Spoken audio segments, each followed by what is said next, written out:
Wouldn't do it again. Yep. Yep. And on that note, now you know. Thanks for having me.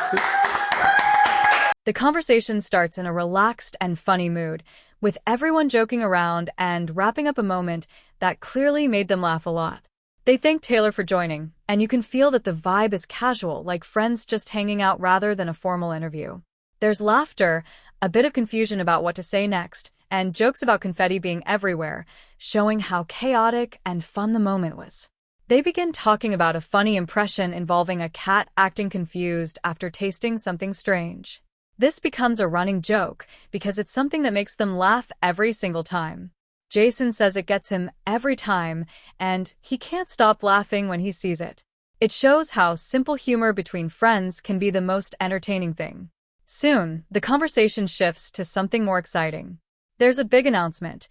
Taylor reveals that her new album, called The Life of a Showgirl, will be released on October 3rd.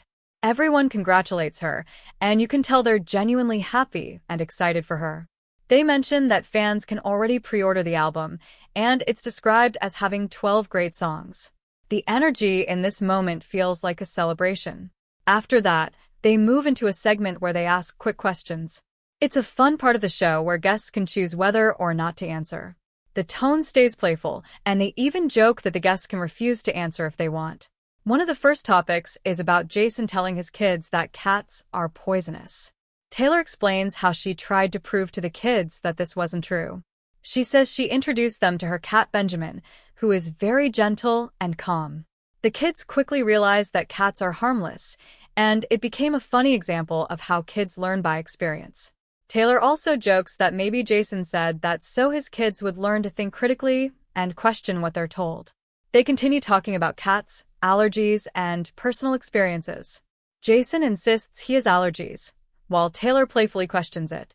The conversation feels very natural, like a real-life discussion between friends who are teasing each other but still listening. Next, they talk about baking. When asked what she would bake to show her skills, Taylor says she would choose cinnamon swirl sourdough.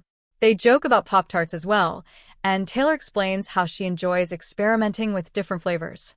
She mentions flavors like blueberry, raspberry, and strawberry, and even considers making an orange-flavored version with marmalade. The conversation shows her creative side, not just in music but also in cooking. There's also a funny rumor brought up about Taylor playing a bear in a movie scene. She laughs and denies it, saying it's one of those random rumors people make up. She talks about how much she enjoyed the movie and praises the actors, especially their comedic timing. It's clear she appreciates good entertainment and notices small details that make a performance special. The conversation then moves to her concerts, specifically how she enters the stage during her tour.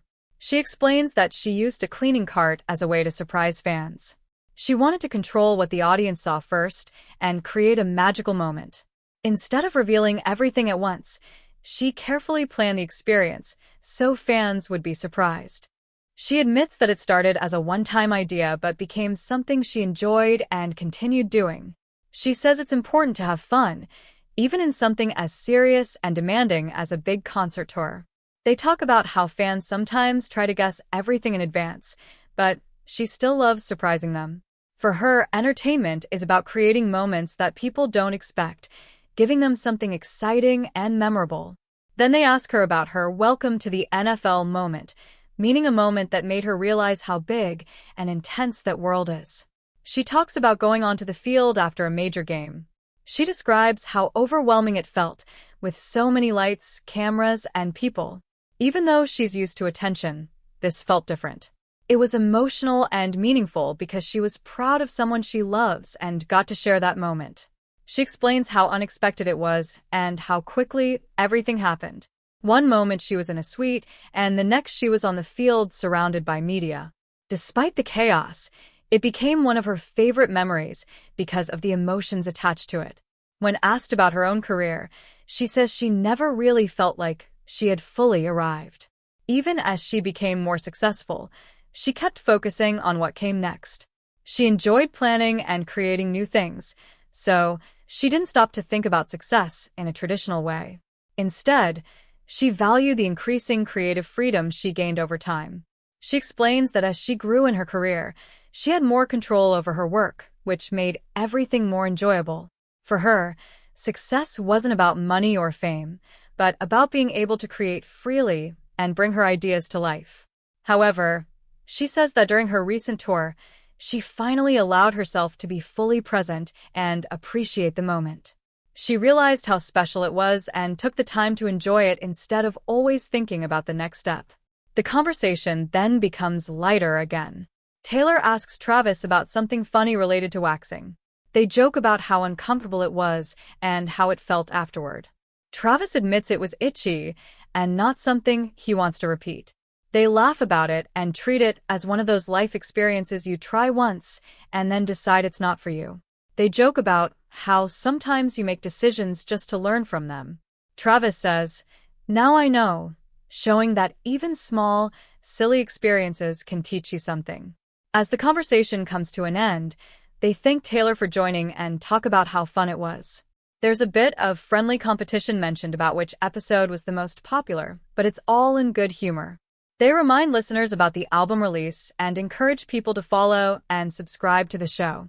The closing moments are filled with appreciation for the audience, the production team, and the fans.